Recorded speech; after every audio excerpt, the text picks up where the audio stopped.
Greetings once again, my friends, and welcome back to Drak Reviews, where today I take on yet another game that was recommended by you guys, as I've always been looking around for indie games to be able to take on this show, and thankfully one of you guys pointed me towards a very interesting trailer of a game called Chasm, made by BitKid Games, and that's the subject matter that we have today. Again, this is actually recommended by you guys, as the person who recommended it knows that I'm a bit of a fan of the Metroidvanias. So let's go ahead and get things started with the story. So starting with the story, we play the up-and-coming knight or a squire of the nation called Gildia, and you were immediately sent out on an assignment because all of the Gildian knights are off doing, knightly things. And you get the assignment of going out to a local mining town called Karthus to take care of a recent problem that's arisen there. When you get there, all the villagers are gone, strangely enough, except for the mayor, and it looks like some kind of new threat has come out of the mines of Karthus, which is basically one of the main reasons you're coming here is to get the mine up and running again. And the mayor has basically said that because of a recent appearance of monsters within that mine, all of the townspeople except for him have been taken, and it's your job as a Gildian knight to go and rescue them so that you can not only resume mining operations in Karthus, but you can also figure out what caused the emergence of the monsters and maybe even stop it. As you guys can see, it's a very basic story, but considering that I don't think BitKid was looking to expand too much. They were just looking to have really awesome gameplay. They made a very simplistic story, and that might have been the best thing to do in this case. There is lore kind of stamped throughout the game. You can get journal entries, and you can even get some dialogue with some of the characters, some of the other villagers in the town, but it's pretty simplistic when you look at it. It's not necessarily bare bones, but because there is a little bit of meat to it, but it's not complex like, say, Diablo, for lack of a better term, like another Metroidvania title. I would actually say, and you probably are going to hear this a lot in this review, it's very similar to Symphony of the Night, where the focus is more on gameplay, not necessarily the story. And I'll admit that I did take off a little bit of points here, but not necessarily in a bad way. There is a very simplistic story. I wish there could have been more, though.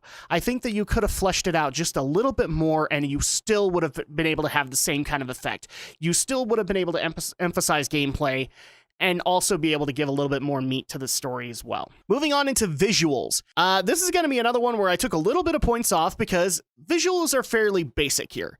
You're going to hear that a lot throughout this review. The visuals aren't bad. I'm not saying that they look bad. In fact, it's really great sprite work as far as I'm concerned, but it doesn't have a whole lot of a lot of stuff shining out for it. Your character is fairly bland. It actually kind of makes you wish that with the gear that you're going to be getting along the way, you could have changed the sprite a little bit, but it didn't necessarily happen.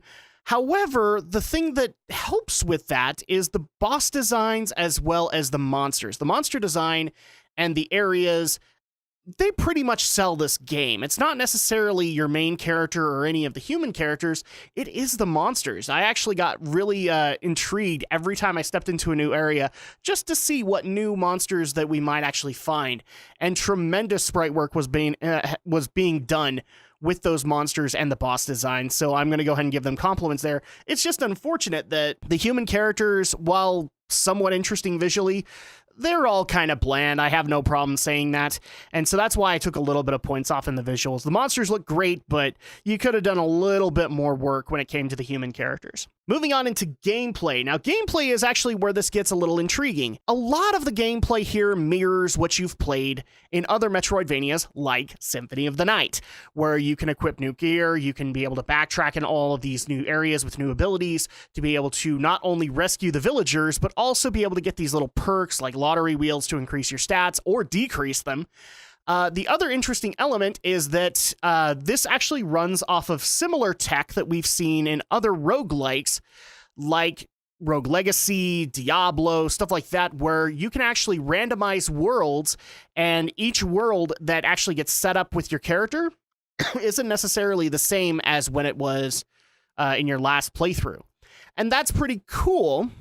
In fact, they actually do add I think the feature is called Seed, where you can get a number for friends to be able to join you within your randomized map. And while that's cool, that's a lot of potential there, it isn't really explored, as I actually tried to randomize the maps 2 or 3 times, and the map didn't change all that much. It wasn't necessarily like, say, Rogue Legacy, where an entire area can kind of change your perspective and you have to adjust accordingly. Not so much here. This is more to solidify the gameplay aspect, and I have a feeling if their hope here was to be able to get another game so that they could then expand on it. And so I actually feel like the randomized world factor in here is kind of wasted. And I have no problem saying that. It actually is kind of disappointing that you added something like that with such great potential for a game like this, and it's not utilized all that well. Aside from the world creation or the world randomizing, the gameplay is actually fairly solid. Again, it mirrors a lot of what made Symphony of the Night work back in the day, and therefore adds to this basic Metroidvania to be able to get and establish a fan base that can actually understand the mechanics as they go along. And I didn't have any problems with this, but when you added in all the complexity of the randomizing of worlds, that's where I unfortunately had to take points off, because I just didn't see the point in doing that when this is a first entry. Moving on into audio, this is a bit tricky, as a lot of people notice in these reviews, I kind of divide audio into a couple of factors. One being music and one being voice work, if it's ever done. And then that basically makes people ask the question, well, Drak, what happens when there isn't any voice work? Well, you're now going to find out. I have to basically kind of adjust the score accordingly, because again, there really isn't any audio design here. I think there's a couple of little sounds here and there that can actually happen, but your characters don't talk, which is fine, because I actually feel like if they did talk in this game, it probably would hurt it overall in a weird way. I actually thought that the way that it was designed with the text bubbles worked in this first aspect. If you wanted to be able to do that in the next game, you could, but for as basic as this game is to be made, and considering that it was made via Kickstarter, I'm guessing voice work might have been added as a goal, but it never got hit. And yeah, that was actually probably a good idea for it to not hit. So based on the audio that we have, let's actually go into that. The music is good. I'm not saying that it's bad by any stretch of the imagination. However, it does leave a little bit to be desired. You guys are kind of hearing me say bland quite a bit in this review, and that's kind of my issue here. The gameplay is kind of bland, the visuals are kind of bland, the audio is kind of bland. There are good tracks in there. I just feel like they could have added a little bit more to them, especially in some cases like the Keep and the Catacombs, where you could have added a little bit more menace to the tunes, and it would have helped that a little bit more. Maybe a little bit of sense of wonder in the gardens. That would have been awesome, but, well, the tracks are just fairly basic. It's not necessarily rocket science stuff here. It's not, if you're coming here looking for, I don't know, a John Williams score, or heaven forbid, like Yoko Shimomura or Nobuo Uematsu, you're not going to get that. So while I'm making that criticism, I'm not saying it's bad. There were a few tunes that stuck with me. In particular, I love the Mines tune. I thought that was actually pretty good for a first level. However, it's not necessarily making me go out and buy the soundtrack, if that makes sense. So I did take off some points for that, just because it's not bad, but again, it's very bland. Moving on into replay value. Now, with the randomizing worlds, that would actually lend an argument for replay value to be here. And I think you'd be right in most cases. Unfortunately, I gotta be honest here, after your first or second playthrough, that's kind of where I think it'll end for you. The randomizing, like I said, doesn't change enough to be able to warrant multiple playthroughs and unique experiences each time. It's good, it's not great. And so at that point, I could say that there is a little bit of replay value. You might want to do like a harder version or go with the mortal difficulty, but you're not necessarily going to be playing this for years on, like, say, Rogue Legacy or Diablo. So I will admit I did take a little bit of points off for replay value, but not to say that there isn't any. It's just, unfortunately, the randomizer is supposed to be the replay value bring in, and it doesn't necessarily deliver in that regard. Moving on into presentation, does this all come together to be able to form a cohesive, awesome experience for people to be able to take on? And for the most part, I would say yes. It is a very basic Metroidvania. If you've never played the genre before, this would probably be the game I'd recommend to you to play. just so that you can get an access, or you can get at least some form of a grip on how the mechanics work, how the basics of the gameplay work.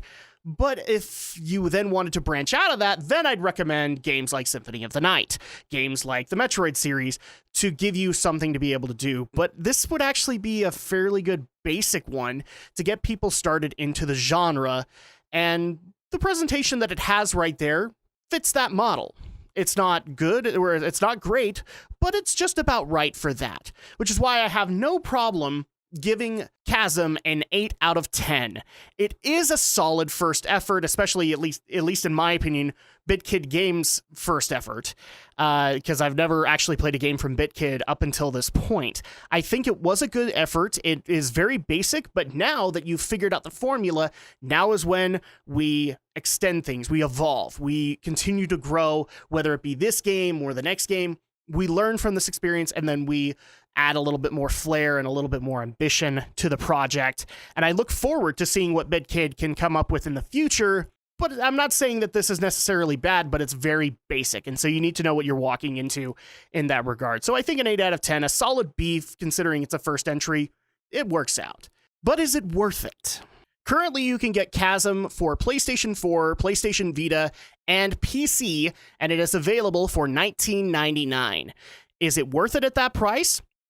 Yes, I would actually say that, but with a caveat. If you can get it cheaper, get it cheaper. I'm not saying that because it's bad or anything like that, but again, as basic as it is, if you can get it for cheaper, then it works.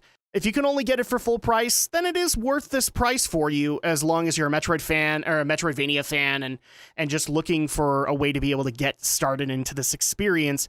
It's a nice budget title, and that's exactly what I feel like it is. And therefore, $19.99 works. But again, if you can get it for cheaper, do so. Especially like at least $5 cheaper. Yeah, that's worth it. And that's going to go ahead and do it for this review. Thank you guys so much for watching. Thank you guys so much for your continued love, support, and patience for the channel. I really do appreciate it. And we'll be back in time for the next review.